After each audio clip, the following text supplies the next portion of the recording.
এবার প্রথমবার যখন আমি রিভাইজ করতাম তখন কিছু কিছু সমস্যা থাকতো, তারপর যখন আবার সেকেন্ড টাইম ওটাকে যে জায়গাগুলো বুঝতে পারতাম না সেই জায়গাগুলোকে আবার যখন সেকেন্ড টাইম আমি রিভাইজ করতাম অনেকটা ক্লিয়ার হয়ে যেত আর কি।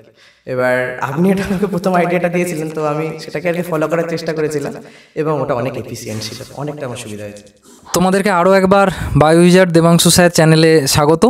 তো আজকে দেখতেই পাচ্ছ আমার সাথে একজন নতুন অতিথি আছে। অ্যাকচুয়ালি তোমরা লাস্ট আমি যে ভিডিওটা পোস্ট করেছিলাম কিছুদিন আগে, তো সেখানে মানে বিভিন্ন যারা আমার ছাত্রছাত্রীদের মধ্যে যারা র্যাঙ্ক করেছিল তাদের অনেকেরই খাতাপত্র দেখিয়েছিলাম তারা কিভাবে লিখেছিল। এবার তোমরা অনেকেই আমাকে জানিয়েছো, কমেন্ট সেকশানেও জানিয়েছো যে এদের মধ্যে মানে এদের সাথে যদি ইন্টারভিউ করা যেত তো মানে রাজদীপকে আমি পেয়ে গেছি, রাজদীপের খাতাটা আমি দেখিয়েছিলাম। তো রাজদীপ সম্বন্ধে পরিচয় নতুন করে দেওয়ার অপেক্ষা রাখে না, তোমরা অনেকেই জেনে গেছো, তবু আমি ছোট্ট করে একটু বলে দিই।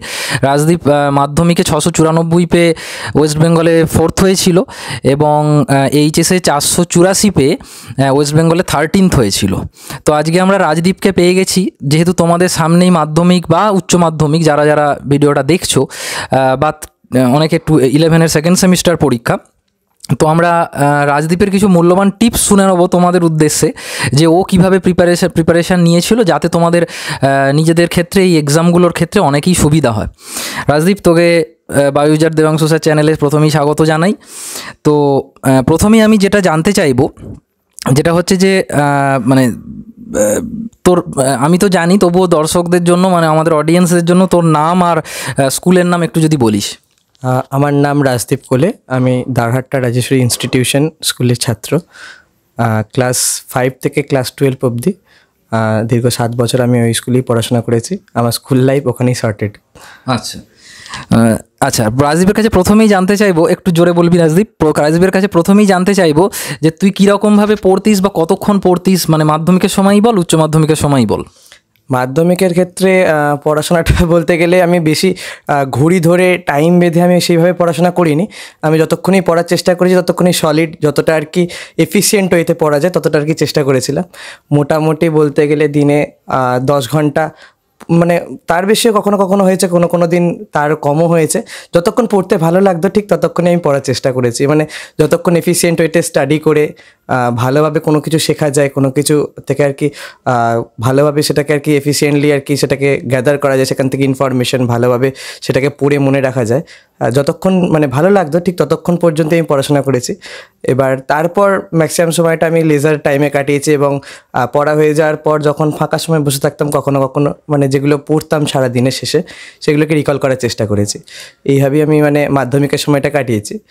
আর ক্লাস 12-এ বা 11-12-এ ওই সময়টা একটুখানি জেইর প্রিপারেশন ছিল, নিটের প্রিপারেশন ছিল, তো ওই সময় একটু প্রেশার ছিল। তো ওই সময় একটুখানি টাইমটা একটু বেশি লাগতো আর ম্যাক্সিমাম সময়টাই জেই বা নিটের জন্য যেত এবং তারপর যে সময়টা পড়ে থাকতো সেই সময়টা আর কি যতটা এইচএসকে টার্গেট রেখে বা 11-এর টেস্টকে টার্গেট রেখে যতটা আর কি বোর্ডের জন্য পড়াশোনা করা যায় সেভাবে পড়াশোনা করতাম। ঘড়ি বেঁধে কোনো দিনও পড়াশোনা আমি করিনি, কিন্তু হ্যাঁ যতটা আর কি ভালোভাবে পড়া যায়, যতটা আর কি এফিসিয়েন্ট স্টাডি করা যায় ততটা আমি চেষ্টা করেছি করার। আচ্ছা, তাহলে তোমরা শুনলে তো রাজদীপের কথার মধ্যে থেকে একটা খুব ইন্টারেস্টিং মানে ওয়ার্ড আমি পেলাম, যেটা হচ্ছে এফিসিয়েন্ট স্টাডি। যে শুধু বই নিয়ে বসে থাকা নয়, রাজদীপ যতটা পড়তো সেটা কিন্তু এফিসিয়েন্টলি ও কাজে লাগানোর চেষ্টা করতো। আবার অন্য সময় লেজার টাইমে নিজের মতো করে অল্প হয়তো গান টানও শুনতো। তো রাজদীপের একটা কথা বলতে ভুলে গেছি, রাজদীপ বর্তমানে আইআইএসটি শিবপুরে ইলেকট্রনিক্স অ্যান্ড টেলিকমিউনিকেশন ইঞ্জিনিয়ারিং নিয়ে বর্তমানে পড়ছে। তো রাজদীপকে নেক্সট যে আমি প্রশ্নটা জানতে চাইবো যে তোর কীরকম মানে নির্দিষ্ট কিছু টাইম টেবিল ফলো করতিস মাধ্যমিক বা উচ্চ মাধ্যমিকের সময়, বা মানে কীরমভাবে করতিস সেটা? বেসিক্যালি টাইম টেবিল বলতে সেরকম খুব একটা কিছু ফলো করে হয়ে ওটা হয়নি। মোটামুটি 6:30-7টা নাগাদ উঠতাম সকালে, তারপর ওই কিছুক্ষণ বই নিয়ে বসতাম। সকালের দিকে মেনলি ম্যাথস বা সায়েন্সের দিকে আর কি ফোকাস থাকতো, তারপর স্কুল এবং স্কুলের পর টিউশন থাকতো, তারপর এসে সন্ধ্যে থেকে যতটা আর কি বিভিন্ন আর্টসের যে সাবজেক্টগুলো ছিল সেগুলো পড়তাম এবং রাতের দিকে যতটা পসিবল হতো আবার ম্যাথস আর সায়েন্স দিয়ে আর কি দিনের শেষ করতাম বলতে গেলে। সেইভাবে টাইম টেবিল ধরে আমি পড়িনি, কিন্তু মোটামুটি আমি একটা আর কি টাইম অ্যালোকেট করতাম যে সায়েন্সের জন্য আজকে এতক্ষণ সময় দেবো, আর্টসের জন্য এতক্ষণ সময় দেবো, মোটামুটি এরকমভাবে মেনটেন করে চলতাম। মানে সারাদিন তুই মানে সব সাবজেক্টগুলো একবার টাচ করার চেষ্টা কর। হ্যাঁ, যতটা আর কি, সব হয়ে উঠতো না সব সময়, বাট যতটা আর কি চেষ্টা করা যায় আর কি টাচ করার জন্য ততটা চেষ্টা করতাম আচ্ছা, আর কি। টাচ করে উঠতে পারলে ভালো হতো, কিন্তু সব সময় আর কি হয়ে ওঠে না সেটা কখনো। যেমন ক্লাস 10+2-তে 11-12-এ তখন ফিজিক্স বা কেমিস্ট্রির প্রেশারটা অনেক বেশি থাকে, ম্যাথসের প্রেশার অনেক বেশি থাকে, বায়োলজির থাকে। তো তখন বাংলা ইংরাজি পড়ার সময় হয়ে উঠতো না। যতটা প্রাইভেটে পড়া হতো ততটা ভালো করে বোঝার চেষ্টা করতাম। আর কখনো অবসর সময় পেলে যখন আর কি এই ফিজিক্স কেমিস্ট্রির চাপে আর কি যখন আর কি একটু প্রেশারাইজড লাগতো, তখন রিল্যাক্সিংয়ের জন্য কখনো বাংলা ইংরাজি লিটারেচার নিয়ে আর কি বসতাম। আর বেসিক্যালি সারাদিন মানে সব সময় হয়তো মানে সবকটা সায়েন্সের সাবজেক্ট পড়ে হওয়াটা হতো না। ফিজিক্স বা কেমিস্ট্রি হলেও হয়তো কোনো দিন ম্যাথস হতো না, কোনো দিন ম্যাথস ফিজিক্স হলে কেমিস্ট্রি হতো না, কি কোনো দিন বায়োলজি ম্যাথস হলে হয়তো কেমিস্ট্রি হতো না, এইরকমভাবে চলেছে। কিন্তু তাও যতটা আর কি কভার করা যায় ততটা চেষ্টা করতাম। এবার তুই যে বললি যে টিউশন ধর, তারপর তার মাঝে স্কুল গেছিস, হ্যাঁ, এবং তার মাঝে আবার তার পাশাপাশি সেলফ স্টাডি করেছিস, এইগুলোকে কিরমভাবে মানে তুই ব্যালেন্স করতিস? স্কুলে যেটা হতো, স্কুলে স্যারের ম্যাডামরা যেভাবে পড়াতেন, যখন ক্লাসে থাকতাম তখন যতটা কনসেন্ট্রেশন দিয়ে শোনা যায় ততটা কনসেন্ট্রেশন দিয়ে শোনার চেষ্টা করতাম, এবং যতটা আর কি ভালোভাবে কনসেপ্টটা ক্লিয়ার করা যায় ততটা কনসেপ্টটাকে ক্লিয়ার করতাম। তো যখন মানে স্কুলে সেই জিনিসটা, যখন কোনো একটা ফিজিক্সেরই থিওরি, ধরুন লাইট বা ধরুন ইলেকট্রোম্যাগনেটিজম যখন ক্লাসে পড়ানো হতো, তখন যতটা ক্লিয়ারভাবে আর কি কনসেপ্ট রাখা যায় ততটা রাখার চেষ্টা করতাম। পরে বাড়িতে এসে পড়ার সময় সেই জিনিসটা সেকেন্ড টাইম যখন আমি পড়তাম তখন অনেকটা ইজি হয়ে যেত। যেটা আর কি স্কুলে বুঝতে কিছুটা সময় লাগতো, সেটা আরও তাড়াতাড়ি বুঝতাম এবং আরও থরলি ডিটেলসে আমি পড়তে পারতাম। আর টিউশনে বলতে গেলে বাংলা বা ইংরাজির ক্ষেত্রে ক্লাস 11-12-এ তখন যতটা আর কি টাইম টিউশনে আর কি যতটা পড়তাম ততটা ভালো করে পড়ার চেষ্টা করতাম, কারণ আমি জানতাম যে জয়েন্টের প্রেশারের জন্যই হোক বা নিটের প্রেশারের জন্যই হোক বাড়িতে সময় পাবো না বাংলা ইংরেজি খোলার। তো সেই জন্য আর কি বোর্ডসের জন্য যতটা বাংলা ইংরেজি পড়তে হবে সেটা আর কি আমি ম্যাক্সিমামটাই চেষ্টা করতাম টিউশনে ভালোভাবে রেডি রাখার। আর তারপর বাড়িতে এসে কখনো যদি খুব বেশি প্রেশারাইজ লাগতো যে বেশ সারাটা দিন বেশ চাপের মধ্যে আছি, ফিজিক্স কেমিস্ট্রিটা অনেক বেশি হয়ে গেছে, তখন আর কি ওই বাংলা ইংরাজি পড়তাম। ভালো লাগতো, আমার লিটারেচারের প্রতি ইন্টারেস্ট ছিল, তো ইংলিশ লিটারেচার বা বাংলাতে যখন আর কি টাইম পেতাম ফাঁকা টাইমে রিল্যাক্স করতাম ওইভাবে ওগুলো পড়ে ফিল করে। আর টিউশনে বাকি যে সাবজেক্টগুলো, সায়েন্সের সাবজেক্টগুলো যতটা সম্ভবত ভালোভাবে বোঝার চেষ্টা করতাম। আর তারপর বাড়ি ফিরে একটু মানে ফ্রেশ হওয়ার পর আস্তে আস্তে যেগুলো টিউশনে পড়াতো সেগুলোকে আবার রিভাইজ করতাম, তাতে আর কি সেই জিনিসটা ভালোভাবে বুঝতে পারি। যদি কোনো ডাউট থেকে থাকতো তাহলে সেগুলোকে মার্ক করে রাখতাম, পরে টাইম পেলে সেগুলোকে বারবার নিজে থেকে সলভ করার চেষ্টা করতাম। না হলে আমি স্যার ম্যাডামদের সাহায্য নিতাম, ওনারা হেল্প করেছেন আমাকে এই ব্যাপারে অনেক বেশি। রিভাইজ তোর পয়েন্টটা থেকেই বলি, এই মানে আমার কথাই যদি জিজ্ঞেস করি, তুই ধর বায়োলজিতে আমি তোকে যে টপিকটা একদিন হয়তো পড়ালাম, তো সেই টপিকটা তুই পড়ে বাড়ি চলে এলি, এবার তারপর বাড়ি এসে সেই দিন টপিকটা কি সেই দিনই তুই দেখতিস? হ্যাঁ, আপনি যে জিনিসগুলো মানে কোনো একটা দিনে ধরুন আপনি যা যা পড়াতেন বায়োলজির, আমি চেষ্টা করতাম বাড়ি এসে সেগুলোকে আরেকবার রিভাইজ করার। এবার রিভাইজ করতে করতে অনেক সময় অসুবিধা হতো, আমি আপনাকে জিজ্ঞাসা করতাম বারবার ফোন করে বা পরের দিন গিয়ে যে এই জায়গাগুলোয় কী সমস্যা হয়। এবার প্রথমবার যখন আমি রিভাইজ করতাম তখন কিছু কিছু সমস্যা থাকতো, তারপর যখন আবার সেকেন্ড টাইম ওটাকে যে জায়গাগুলো বুঝতে পারতাম না সেই জায়গাগুলোকে আবার যখন সেকেন্ড টাইম আমি রিভাইজ করতাম অনেকটা ক্লিয়ার হয়ে যেত আর কি। এবার আপনি এটা আমাকে প্রথম আইডিয়াটা দিয়েছিলেন, তো আমি সেটাকে আর কি ফলো করার চেষ্টা করেছিলাম এবং ওটা অনেক এফিসিয়েন্ট ছিল, অনেকটা আমার সুবিধা হয়েছে। এবার একটু অন্য ধরনের একটা প্রশ্ন করব, মানে ধর এই টোটাল পড়তে গিয়ে মানে এই যে টোটাল তো জার্নি, মানে এই যে র্যাঙ্ক করার যে জার্নি, তুই কীরকম চ্যালেঞ্জ ফেস করেছিলি? মানে আমি বলতে চাইছি, দেখবি অনেকের গ্রাফ হয়, মানে প্রথম একটা হয়তো মোটিভেশনাল ভিডিও দেখলো, দিয়ে খুব মনোযোগ দিয়ে পড়তে শুরু করলো, তারপর হঠাৎ করে আবার গেম খেলতে লেগে গেল, বা এই যে সমস্যাটা আমাদের যারা মাধ্যমিকের ছাত্রছাত্রী আছে বা উচ্চ মাধ্যমিক অনেকেরই ছাত্রছাত্রী আছে, তার অনেকেরই হয়। তো তুই মানে এরকম একটা র্যাঙ্ক করতে গেলে এটা আমি পরিষ্কার বুঝতে পারছি, এটা তো বলার অপেক্ষা রাখে না, তোকে কনসিস্টেন্সিটা মেনটেন করে রাখতে হয়েছে। তো সেইটাকে তুই কিভাবে করেছিলি? বলতে গেলে প্রথমে যখন ক্লাস 9 থেকে যখন 10-এ উঠলাম, মাধ্যমিকের ক্ষেত্রে বলছি, যখন ক্লাস 9 থেকে 10-এ উঠলাম তখন প্রথম এক্সাইটমেন্টটা অনেক বেশি ছিল যে নতুন একটা জিনিস পড়তে চলেছি, ফিজিক্যাল সায়েন্স বা লাইফ সায়েন্স বা ম্যাথসের নতুন নতুন জিনিস ডিসকভার করব। তো তখন খুব বেশি এক্সাইটমেন্ট ছিল। আমি মাধ্যমিকের ক্ষেত্রে অঙ্কটাতে মানে প্রথম থেকে বছরের শুরু থেকে প্র্যাকটিস করেছিলাম এবং সামার ভ্যাকেশনের মধ্যে পুরো ম্যাথস বইটাকে কভার করেছিলাম, maths, physical science, life science যতটা আর কি পসিবল হয় ম্যাথসটা পুরোটা কভার করেছিলাম। তো তারপর মানে যেটা হয় আর কি, যেহেতু ওখানে টাইমটা একটু থাকে অনেকটাই বেশি, তো ওই সময়টা আর কি একটুখানি মাঝখানে কনসিস্টেন্সিটা ব্রেক হয়ে যায়, তো একটু ইনকনসিস্টেন্ট হয়ে যায়। তখন আমি যেটা করতাম, মোটিভেশনাল কিছু ইউটিউবে চ্যানেলের সাহায্যে কিছু মোটিভেটেড হওয়ার চেষ্টা করেছিলাম। আপনারাও আমাকে অনেক বেশি মোটিভেট করেছেন, প্লাস ফ্যামিলি সাপোর্ট পেয়েছি, বাড়ির লোকজন আমাকে অনেকটা বেশি মোটিভেট করেছেন, বাবা মা ওনারা অনেক বেশি আমাকে উৎসাহিত করেছেন। এবং আস্তে আস্তে যখনই একটু ইনকনসিস্টেন্ট হয়ে যেতাম তখনই মাইন্ডটাকে একটু ফ্রেশ করতাম।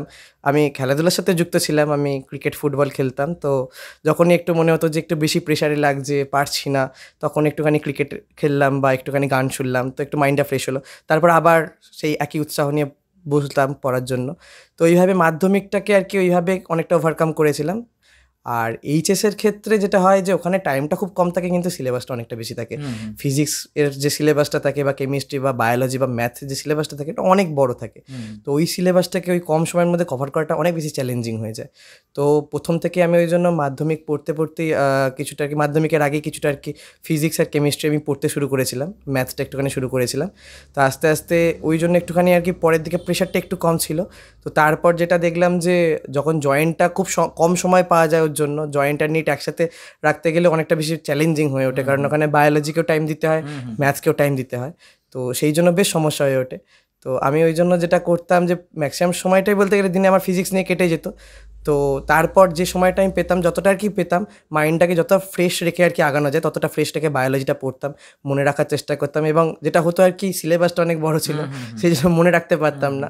তো আপনি যেটা আমাকে বলেছিলেন যে রিকল করার জন্য বারবার, তো আপনার মেথডে বারবার রিকল করতাম জিনিসটা, তো অনেকটা আর কি ইজি হয়েছিল আমার কাছে জিনিসটা। আচ্ছা, রাজদীপকে একটু ইন্টারাপ্ট করছি। ওটা খুব সুন্দর কথা বললো যে ও কিন্তু খেলাধুলা একদম ছেড়ে দেয়নি। মানে ইংরাজিতে একটা খুব সুন্দর প্রবাদ বাক্য আছে, all work and no play makes Jack a dull boy. ঠিক আছে, তো রাজদীপ কিন্তু এটাও শুনলে তোমরা রাজদীপ কিন্তু তারও একটা প্রকৃত উদাহরণ যে মানে খেলাধুলাকে অল্প বিস্তর করে সেটাকে ব্যালেন্স করেছে, নিজের শরীরচর্চাও কিন্তু করেছে। তো এটা আমার শুনে খুব ভালো লাগলো, তো সেই জন্যই ও আরও বেশি স্পেশাল। তো এরপর রাজদীপকে আরও একটা ইম্পর্টেন্ট প্রশ্ন দিকে আমি চলে যাব, যে এখানে এই যে ভিডিওটা যারা দেখছে ওদের মধ্যে অনেক মাধ্যমিকের ছাত্রছাত্রী বা ক্লাস 9-এর ছাত্রছাত্রী যেমন আছে, 11-12-এরও ছাত্রছাত্রী আছে। মানে সামনেই ধর মাধ্যমিকের টেস্টও হয়ে গেছে, উচ্চ মাধ্যমিকের টেস্টও হয়ে গেছে বা হচ্ছে কারুর মাধ্যমিকের এই শেষ হয়ে যাবে আর কি। তো এবার তুই আমাকে বল যে এদের মানে আলাদা করে মাধ্যমিক মানে অল্প মানে আলাদা করে কয়েক সময় দিয়ে যে মাধ্যমিকের জন্য ওরা এই সময়টা যে কীভাবে কাজে লাগাবে, আর যে কটা মাস আছে, বা উচ্চ মাধ্যমিকের সময় কীভাবে কাজে লাগবে সাবজেক্ট ওয়াইজ ওভারঅল, তোর যদি কিছু টিপস, এইটা খুব ইম্পর্ট্যান্ট একটা প্রশ্ন ওদের জন্য।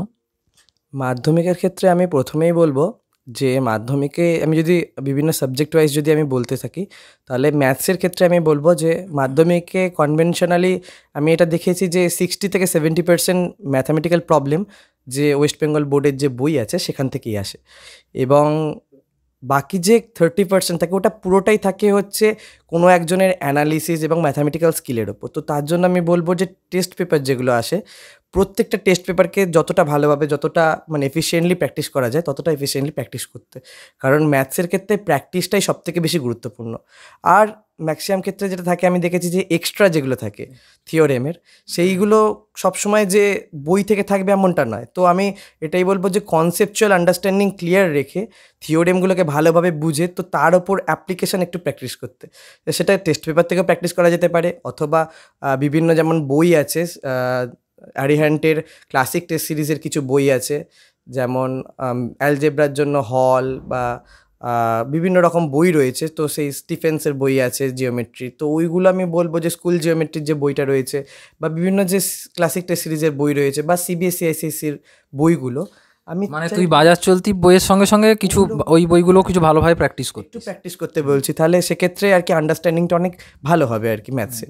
এবার যদি তুই অন্য সাবজেক্টগুলো একটু করে বলিস ছোটো করে। ফিজিক্যাল সায়েন্সের ক্ষেত্রে আমি বলবো যে বাজার চলতি যে বইগুলো আছে সেগুলো তো ভালো করে পড়তে, আর ফিজিক্স বা কেমিস্ট্রির জন্য আমি বলবো যেগুলো ক্লাস 11-12-এ হালকা একটু টাচে থাকতে, কারণ মাধ্যমিকে যে সমস্ত জিনিসগুলো থাকে সাধারণত ফিজিক্যাল সায়েন্স কোয়েশ্চেনে খুব বেশি জটিলতা কোয়েশ্চেনে তৈরি এখনও পর্যন্ত করেনি মাধ্যমিকে বোর্ড, আমি দেখেছি।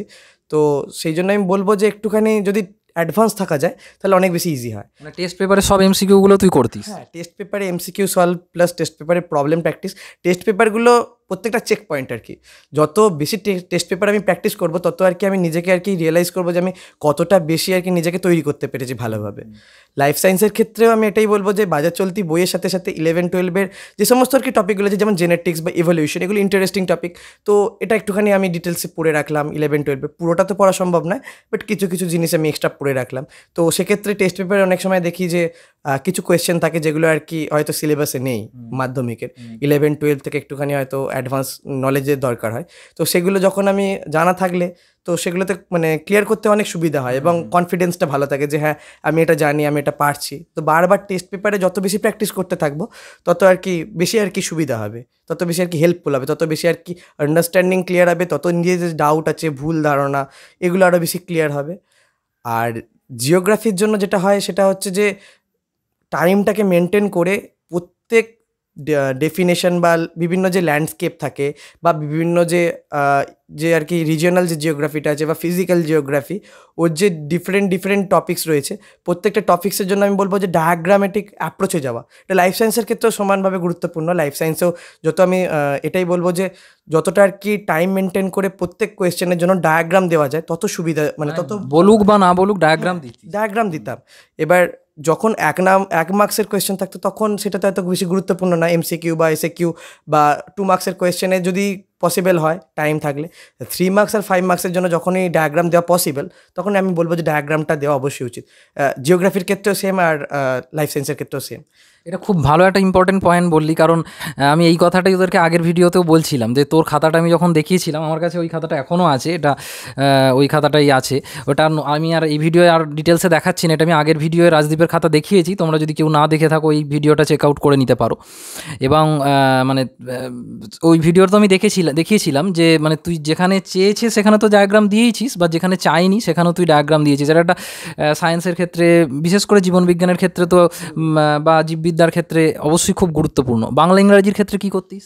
বাংলা ইংরাজির ক্ষেত্রে ক্লাস মাধ্যমিক পর্যন্ত যেটা করেছিলাম যে একটুখানি টাইম আমাকে দিতে হয়েছিল ওখানে। তখন বাংলা ইংরাজিটাতে আমি বাংলার ক্ষেত্রে এটাই বলবো যে ম্যাক্সিমাম সময় আমি এটা দেখেছিলাম যে ওই বিভিন্ন যে সহায়িকার যে বইগুলো হয় সেখান থেকে মানে মনে রেখে কিছু ভালো ওয়ার্ড মনে রেখে আর নিজের লেখার যে স্কিল সেটাকে দিয়ে আর কি লেখাটাই হচ্ছে সবথেকে বেশি সুবিধাজনক। যতটা লেখাটা আর কি যতটা বেশি প্রাঞ্জল হবে, যতটা বেশি সিম্পল হবে এবং ততটাই আর কি সেই লেখাটা স্ট্যান্ডার্ডও হবে। বেশি কিছু কঠিন শব্দ লিখে ভালো বাংলা সাহিত্য এরকম কোনো মানে হয় না লেখাটার।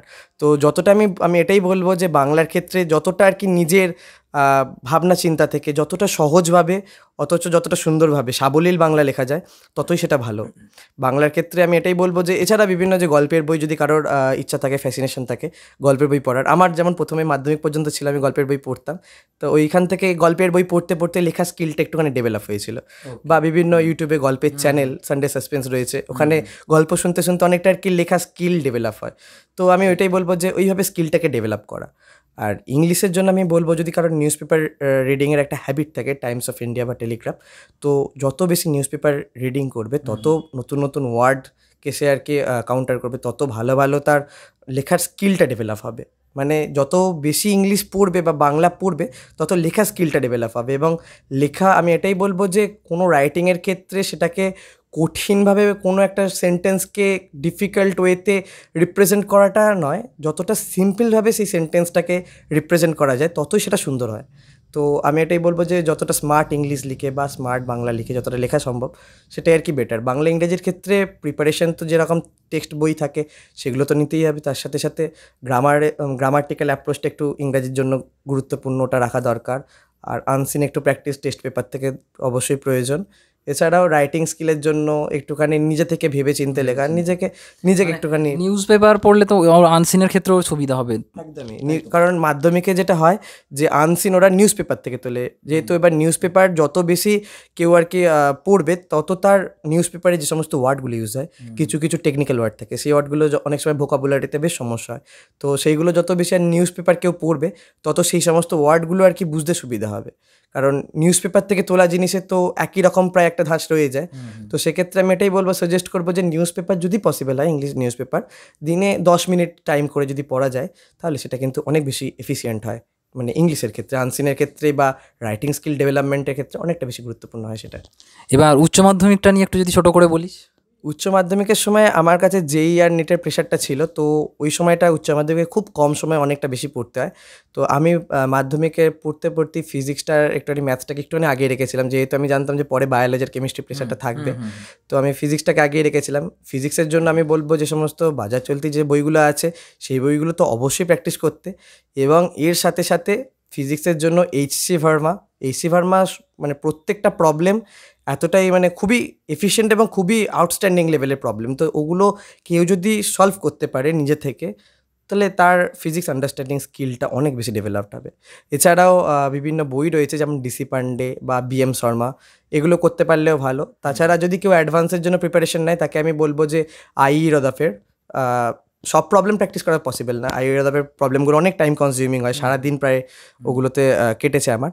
তো আমি এটাই বলবো যে ওখান থেকে কিছু সিলেক্টেড প্রবলেমস, যেমন ইন্টারেস্টিং যে টপিকগুলো মেকানিক্স বা ওয়েভস, থার্মোডাইনামিক্স, থার্মাল ফিজিক্স বা ইলেকট্রোম্যাগনেটিজম, এইগুলোর যে ইন্টারেস্টিং যে প্রবলেমগুলো কিছু কিছু থাকে, সেইগুলোকে একটু সিলেক্টেড ওয়েতে প্র্যাকটিস করা, তাহলে আন্ডারস্ট্যান্ডিং স্কিলটা অনেক ভালো থাকবে। এগুলো যেমন জেই বা নিটের ক্ষেত্রে বা জেই অ্যাডভান্সের ক্ষেত্রে যেমন সুবিধা হয়, প্লাস এটা এইচএসেও যত বেশি ফিজিক্সের স্কিলটা ভালো থাকবে, তত আর কি এইচএসেও কোয়েশ্চেন সলভ করতে সুবিধা হবে। কেমিস্ট্রি বায়োলজি নিয়ে ছোট করে। কেমিস্ট্রির জন্য আমি এটাই বলবো যে বাজার চলতি যে কোনো বই কেমিস্ট্রির জন্য খুবই ভালো। কেমিস্ট্রির বই, কেমিস্ট্রিটা কোনো একটা পার্টিকুলার ওয়েস্ট বেঙ্গল বোর্ডের জন্য যে বইগুলো যেভাবে বানানো হয়, সেই কোনো একটা বই ধরে ভালোভাবে প্র্যাকটিস করা। এবং তার সাথে বলবো যদি জয়েন্টের জন্য কেউ প্র্যাকটিস করতে থাকে, তাহলে সে ভারতী ভবন প্র্যাকটিস করতে পারে, বা ওপি আগরওয়াল করতে পারে অ্যাডভান্সের জন্য, যদি যেই মেন বা অ্যাডভান্স টার্গেট হয়ে থাকে তো ওটা করতে পারে। বা বিভিন্ন যে আছে নরেন্দ্র আভাস্তি, বিভিন্ন যে অ্যারি হ্যান্টের বিভিন্ন বইগুলো রয়েছে সেগুলো প্র্যাকটিস করতে পারে। আর বায়োলজির জন্য আমি বলবো যে বায়োলজির জন্য যে সমস্ত বইগুলো রয়েছে সেই বইগুলো প্র্যাকটিস করাতে মৌলিক লাইব্রেরি বইটা খুব ভালো, ওটা আমার থেকে আমি অনেক বেশি হেল্প পেয়েছিলাম। আর তাছাড়াও যেটা বায়োলজির জন্য নিটের জন্য যেটা বলবো, রাষ্ট্রগী এবং এনসিআরটি ফিঙ্গার টিপস, এবং মানে এনসিআরটি সব থেকে বেশি গুরুত্বপূর্ণ। যেই মেন হোক বা নিট হোক বা বোর্ড এক্সাম, সবেতেই এনসিআরটি খুবই গুরুত্বপূর্ণ, খুবই সিগনিফিক্যান্ট একটা রোল প্লে করে। তো এনসিআরটি যত ভালোভাবে পড়া যাবে তত মানে আন্ডারস্ট্যান্ডিংটা ক্লিয়ার হবে। এবং আমি এটা সবাইকেই সাজেস্ট করবো যে এনসিআরটিটা অবশ্যই যেন পড়তে থাকে। আর ম্যাথসের জন্য এটাই বলবো যে প্রবলেম যত বেশি প্র্যাকটিস করবে তত ভালো। আর ম্যাথসের জন্য তো বই তো রয়েইছে ম্যাথসের, আর এছাড়াও বিভিন্ন যে যেই জন্য যে সমস্ত আর কি বইগুলো হয়, ভারতী ভবনের কিছু আছে বই, সেগুলো যদি আর এনসিআরটি নিয়ে কি বলবি?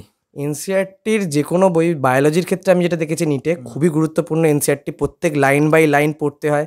এবং আমি এটা খেয়াল করেছিলাম যে এনসিআরটির লাইন থেকে ওরা প্রশ্ন দেয়, এবং মানে যত বেশি এনসিআরটি যতবার প্র্যাকটিস করা যাবে, যতবার ওই বইটাকে কমপ্লিট রিভাইজ করা যাবে, তত ভালোভাবে আর কি নিটের জন্য আর কি প্রিপারেশন নেওয়া যায়। তো আমি এটাই বলবো যে প্রত্যেক লাইন এনসিআরটির পড়ার জন্য, এবং সেখানে যে সমস্ত ইম্পর্টেন্ট লাইনগুলো থাকে সেগুলোকে হাইলাইট করার জন্য, সেগুলো খুবই ইম্পর্টেন্ট হয়ে যায়। এবং এক্সামের আগেও আমি এটা বলবো যে বেশ কিছুদিন আমি যেমন নিটের আগে এক সপ্তাহ আগে থাকতে এনসিআরটিটাকে ফুল রিভাইজ করেছিলাম, যে ওটা খুবই গুরুত্বপূর্ণ হয়। আর এনসিআরটির থেকে একটু অ্যাডভান্স যদি প্র্যাকটিসের দরকার হয়, তো এনসিআরটি ফিঙ্গার টিপস তো রয়েছে, মানে এমসিকিউ গুলো প্র্যাকটিসের জন্য। এই রাজদীপের কথা সূত্র ধরেই বলি, এই কিছুদিন আগেই আমি একটা ভিডিও দিয়েছিলাম যে এনসিআরটি কিভাবে পড়তে হয়, মানে how to study NCERT effectively বলে একটা আমার ভিডিও আছে। তো সেটা চাইলে তোমরা একবার দেখে নিও যদি কেউ না দেখে থাকো, কারণ এনসিআরটি বই মানে একদম যে পেজের ফার্স্ট লাইন থেকে লাস্ট লাইন পর্যন্ত তো পড়বে, কিন্তু সেই পড়ারও কিছু একটা স্ট্র্যাটেজি আছে। যেমন ধর, অনেকেই আমি ভিডিওতে বলেছিলাম, তোর সাথেও কথা হচ্ছিল যে সামারিটা অনেকে পড়ে না, কিন্তু সামারির মধ্যে কিছু কিছু এক্সট্রা মানে ওয়ার্ড হয়তো কখনো কখনো দেয়া থাকে, এরকম অনেকগুলো পয়েন্ট আমি ওই ভিডিওতে বলেছি। তো এরপর চলে আসবো, আর তোকে বেশিক্ষণ করবো না, এরপর চলে আসবো যে কিভাবে উত্তর লিখতিস। আমি তো আগের ভিডিওতে ওদেরকে দেখিয়েছি তোর খাতাটা, তবুও মানে ছোট্ট করে একবার বল, তারপর আমি অন্য আরেকটা প্রশ্নে আসবো। মাধ্যমিকের ক্ষেত্রে উত্তর লেখার জন্য আমি এটাই বলবো যে যতটা মানে টাইমটা ওখানে খুব চ্যালেঞ্জিং হয়ে যায়, টাইম কম থাকে কিন্তু লিখতে হয় অনেকটা। তো ম্যাথসের ক্ষেত্রে তো যতটা নিট অ্যান্ড ক্লিন ওয়েতে আর কি প্র্যাকটিস করা যায়, আর রাফটাকে যতটা নিট অ্যান্ড ক্লিন রাখা যায়, এমসিকিউ সব কিছুর জন্য আমি এটাই বলবো যে রাফ ওয়ার্কটা যদি পসিবল হয়, ইভেন এমসিকিউ এর জন্য, ম্যাথস, ফিজিক্স বা কেমিস্ট্রি বা ফিজিক্যাল সায়েন্সের জন্য, আমি এটাই বলবো যে রাফ বলে খাতাতেই মেন পেপারেই রাফ ওয়ার্কটাকে দেখানোর জন্য। তাহলে সেক্ষেত্রে অনেকটা সুবিধা হয়, নিজের বুঝতে অনেক সুবিধা হয়। রাফে যদি কোথাও মিস্টেক থাকে তাহলে সেটা খুব তাড়াতাড়ি চোখে পড়ে। আর যতটা নিট অ্যান্ড ক্লিন ওয়েতে লেখা যায় ততটাই ভালো। এবং বায়োলজির জন্য আমি যেটা বলবো যে বায়োলজিতে ডায়াগ্রাম দেওয়াটা খুব বেশি ইম্পর্টেন্ট। প্রশ্নে বলা থাকুক বা না থাকুক, যদি পসিবল হয় এবং যদি বেশি মার্কসের কোয়েশ্চেন থাকে, অবশ্যই ডায়াগ্রাম দেওয়া উচিত। এবং সেক্ষেত্রে লেবেলিংটা ঠিকঠাকভাবে করার জন্য এবং পেনের সেরকম মানে টাইম থাকলে হাতে পেনের কালিটাকে বারবার চেঞ্জ করে ব্লু অ্যান্ড ব্ল্যাক পেনকে ইউজ করে একটা সুন্দরভাবে আর কি, যদি একটু একাধিক কালি ইউজ করে যদি লেখা যায়, আর সেটা খুবই এফিসিয়েন্ট হয়। আর বাংলা ইংরাজির জন্য আমি এটাই বলবো যে যতটা আর কি নিজের ভাবনা চিন্তা থেকে যতটা সাবলীলভাবে লেখা যায় ততই ভালো, সেটা ততই বেশি সুন্দর, এবং আমার মনে হয় যে ততই সেটাকে আর কি বেশি অ্যাকসেপ্টেবল হয়ে ওঠে। যতটা আর কি নিজের ভাবনা চিন্তাকে কাজে লাগিয়ে যতটা সহজ বাংলা ওয়ার্ড ইউজ করে লেখা যায় ততটাই আর কি ভালো সেটা। এবার খুব গুরুত্বপূর্ণ একটা প্রশ্ন, মানে যেটা বলার অপেক্ষা রাখে না, বাবা মার অবদান। আমার বলতে গেলে পুরো স্কুল লাইফের জার্নিতে বাবা মার অবদান সবথেকে বেশি গুরুত্বপূর্ণ। আমাকে প্রত্যেক যখনই আমি কোনো রকম সমস্যার সম্মুখীন হয়েছি তখনই তারা আমার পাশে থেকেছেন। তারা আমাকে মেন্টালি অনেকভাবে এনকারেজ করেছেন, এবং মাঝখানে যখনই মানে কখনো কখনো পড়তে গিয়ে মনে হয়েছে যে ডিপ্রেশনের মধ্যে চলে যাচ্ছি, প্রেশার লাগছে, তখনই তারা আমাকে অনেক বেশি হেল্প করেছেন সেখান থেকে কাটিয়ে বেরিয়ে আসার জন্য। আমার বাবা এমনি স্কুল টিচার পেশায়, তো উনি অনেক বেশি ফিজিক্যাল সায়েন্স বা কেমিস্ট্রি, উনি কেমিস্ট্রির শিক্ষক, তো ফিজিক্যাল সায়েন্স বা ম্যাথস কেমিস্ট্রি উনি অনেক গাইড করেছেন আমাকে। এবং বলতে গেলে মা আমাকে আর্টসের বিভিন্ন যে সাবজেক্টগুলো বাংলা ইংরাজি ছোটোবেলা থেকে উনি আর কি গাইড করার চেষ্টা করেছেন যতটা পসিবল হয়। তো বলতে গেলে আজকে আমি যা কিছু হতে পেরেছি তাতে বাবা মার অবদান সবথেকে বেশি গুরুত্বপূর্ণ। ওনারা আমাকে হেল্প না করলে আমি কোনোদিন এই জায়গায় আসতে পারতাম না। আজকে সবথেকে বেশি হয়তো ওনাদের জন্যই আমি আর কি এত যতটুকু আর কি হতে পেরেছি সেটা আর কি অ্যাচিভ করতে পেরেছি। রাজদীপের বাবার সাথেও আমার অনেক বছরের ব্যক্তিগত পরিচয় আর কি। খুবই ভালো মানুষ। রাজদীপ অলরেডি বলে দিয়েছে যে উনি কেমিস্ট্রির টিচার, তো উনিও রাজদীপকে অনেকভাবে হেল্প করেছেন, রাজদীপের মা তো অনেকভাবে হেল্প করেছেন। তো আর লাস্ট আমি যে প্রশ্নটাই চলে যাব, তো আমার চ্যানেলের যে যারা ছোট আমি ওদেরকে খুদে বিজ্ঞানী বলে ডাকি আর কি। তো আমার চ্যানেলের যারা খুদে বিজ্ঞানী আছে, যারা কিছুদিন বাদে মাধ্যমিক দেবে বা উচ্চ মাধ্যমিক দেবে, ওদের লাস্ট তুই কি বলবি আর কিছু যদি তোর বলার থাকে, মানে ওভারঅল আর কি, লাস্ট কোনো। আমি এটাই বলবো আমার এই মানে চ্যানেলের সম্বন্ধেও কিছু। আমি এটাই বলবো যে স্যারের চ্যানেলে একটু আপ টু ডেট থাকার জন্য, কারণ আমি এটা দেখেছি স্যার অনেক গুরুত্বপূর্ণ আর কি ভিডিও শেয়ার করেন চ্যানেলে, তো যেগুলো আর কি মাধ্যমিক বা উচ্চ মাধ্যমিক পরীক্ষার্থীদের ক্ষেত্রে খুবই গুরুত্বপূর্ণ, এবং যারা আর কি একটু কম্পারেটিভ এক্সামের দিকে আর কি যেতে চায় তাদের জন্য আর কি খুবই গুরুত্বপূর্ণ সেটা। আমি সবাইকেই বলবো যে স্যারের চ্যানেলটা একটু বেশি ভালোভাবে আর কি খেয়াল রাখার জন্য, একটু বেশি ফলো করার জন্য। এছাড়া আমি বলবো যে যতটা বেশি মানে মোটিভেটেড ওয়েতে থাকা যায় ততটাই ভালো, যে মোটিভেশনটা খুব বেশি গুরুত্বপূর্ণ। কারণ অনেক সময় পড়তে পড়তে ডিপ্রেশন আসে, এগুলো আসবেই, যে সমস্ত অনেক প্রবলেম আসে, তো ওই প্রবলেমগুলোকে কাটিয়ে এগিয়ে যাওয়া এটা সবথেকে বড় চ্যালেঞ্জিং, এবং একজন স্টুডেন্ট হিসেবে সাকসেসফুল হতে গেলে সবসময় এই প্রবলেমগুলোকে সাথে নিয়ে ওগুলোকে কাটিয়ে এগিয়ে যাওয়াটাই হচ্ছে সবচেয়ে বড় কথা।